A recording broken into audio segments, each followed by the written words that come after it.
Hey writers, welcome back to my channel. If you're new here, I'm Rita. I'm an aspiring fantasy author and I'm currently working on a book that's loosely based on Mulan. I also have a degree in English literature, which means that I spent my early 20s overanalyzing like hundreds of works of fiction, and now I essentially channel all of that learning into my own writing and into my business, Quill&Steel. Today, I'm going to be showing you exactly how to write Romantasy in a way that's clear and actionable. And these steps are things that you can literally apply to your pages today. Before I get into it, I do want to mention that this video is based on a blog post on how to write Romantasy, and that blog post is available on my website. It has a lot more detail than this video, so if you want to read it, I'm going to link the blog post in the description below. And then the second thing that I quickly wanted to mention is that if you need help with like pacing and slow burn tension, enemies to lovers, or you want to follow a beat sheet that's specifically made for Romantasy, I'm also going to link my fantasy romance workbooks bundle in the description below because it covers all of that. Okay? Perfect. Now let's build your story. So the first thing that I want to discuss is what is the actual difference between Romantasy and fantasy with romance? And so this is how I see the difference between the two. Romantasy is a dual engine genre. You essentially have a romance engine and you have a fantasy engine. And the story only moves when both engines are firing. So the question to ask yourself is, if I remove the romance from my story, does the plot break? If yes, you're writing Romantasy. If no, you're writing fantasy with romance. Because when it comes to fantasy with romance, the romance is a subplot. Yes, the love story adds emotional depth to the story, but the external plot could still function without the romance. So the quest, the war, the mystery, the magic system, they still continue even if the romance disappeared. Okay, so that is the main difference that I see between Romantasy, which is the romance is the main plot in a fantasy setting, and fantasy with romance, where the romance is a subplot. And the fantasy and the action and all that that's happening is the main plot. Great. So let's move on to step number one when you're writing Romantasy, and that is building a world that shapes the romance. So world building in Romantasy shouldn't be an afterthought. It's still a major component of Romantasy. So your world, it should still create obstacles and force decisions and escalate emotional tension and influence how the two love interests see each other. Here's the simplest way to think about it. Your world should make their relationship inconvenient, but inevitable. Here are 3 questions you can ask to shape your world building. Number 1, what in your world makes their love dangerous or complicated? So for example, her magic drains life, his magic restores it.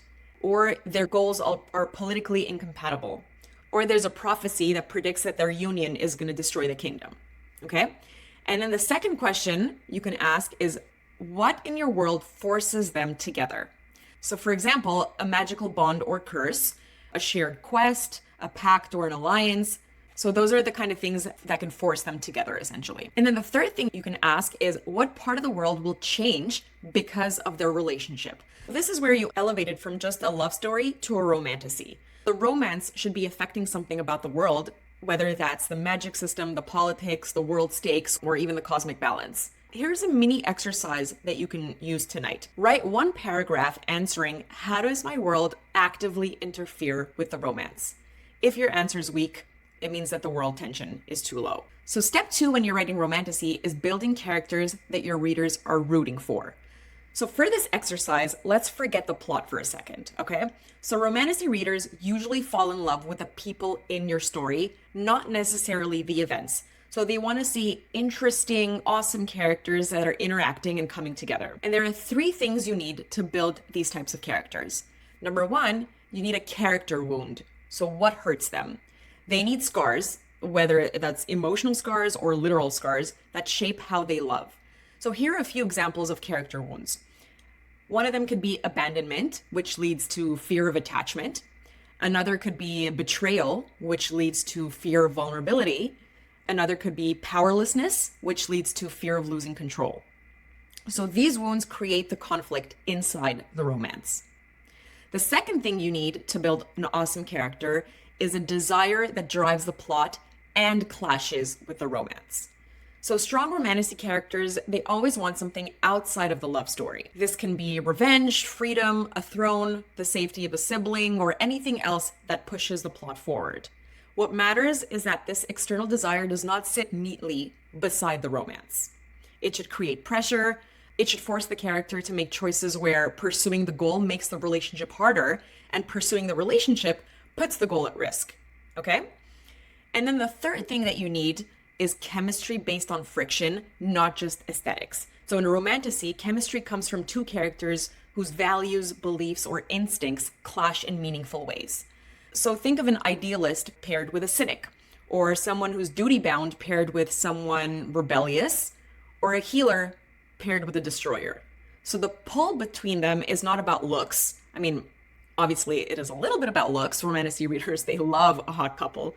But it mainly comes from the way they challenge each other, expose contradictions, and forced growth. So here's a mini exercise that you can try. For each love interest, answer the question, what emotion do they bring out in the other that nobody else does? And that's your chemistry. Step number 3 when you're writing romantasy is to blend the romance and the fantasy so that they feel like one story. So a lot of writers treat romance and fantasy like two separate things. Don't do that. Romantasy is a single braided rope, and if one disappears, the whole thing unravels. Here's how you blend romance and fantasy. First, every plot step should escalate the romantic dilemma. For example, if they need to retrieve an artifact, let's say, they need to work together even though they don't trust each other. The second way to blend romance and fantasy is making every romantic beat affect the fantasy outcome. For example, choosing to save the love interest dooms the mission, or a betrayal shifts alliances and world power. And then the third way to blend romance and fantasy is making sure the magic reveals emotional stakes. For example, a magical bond forces them to feel each other's fears, desires, or doubts. Or the romantic tension disrupts or amplifies magic. This is what makes readers go, oh, this isn't just romance, this matters to the story. So here's a mini exercise that you can try. List 5 fantasy events, list 5 relationship shifts. Now draw lines connecting which affects which. If nothing crosses, you're writing 2 separate books. Step 4 in how to write romantasy is using tropes intentionally. So you should use tropes as tools, not crutches. And what this means is, don't just use a trope because the genre expects it. Use a trope because it strengthens the emotional conflict that's already living inside your characters. Here are 2 ways you can use tropes with purpose and depth. Number 1, let the wound choose the trope. The one chooses the wizard, Mr. Potter.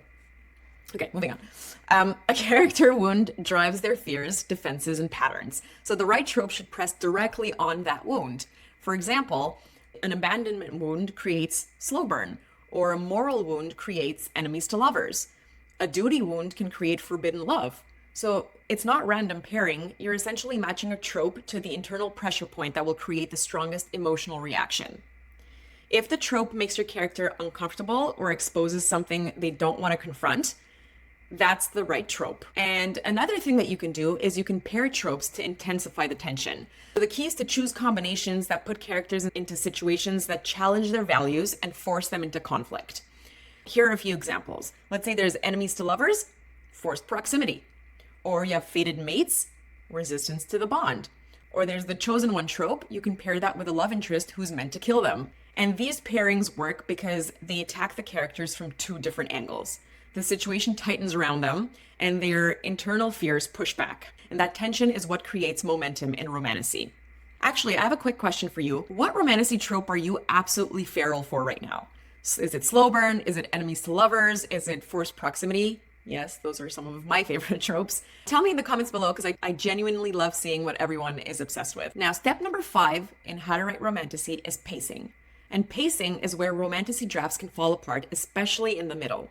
Here's the pacing pattern that really works for romantasy. Act 1, which is the first 25% of the book, that's where you should spark the romantic conflict and introduce the fantasy threat.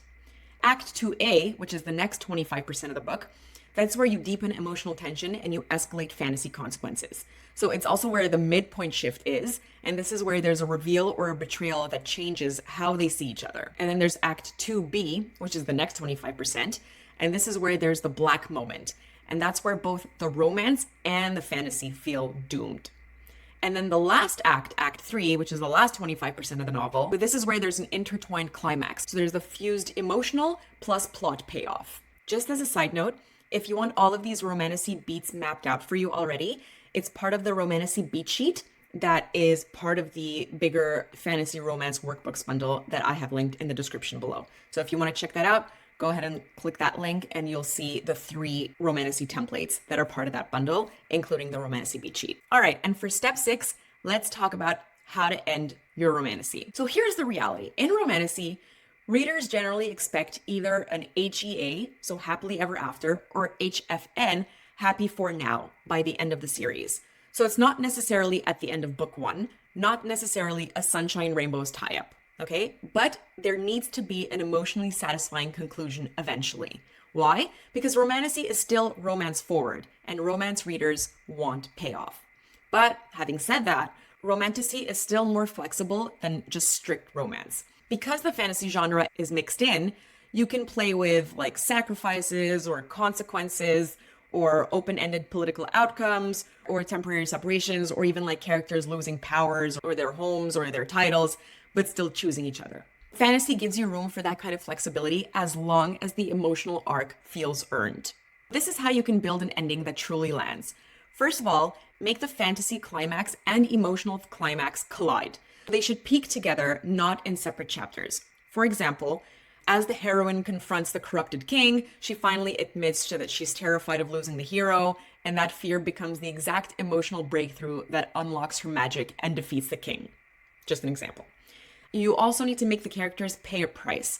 So Romantasy hits harder when love costs something. For example, to save the realm, the heroine destroys the artifact that's powering her abilities, knowing it means losing her magic that first connected her to her partner. And then the third thing to nail your ending is resolve some of the major threads at the end of each book.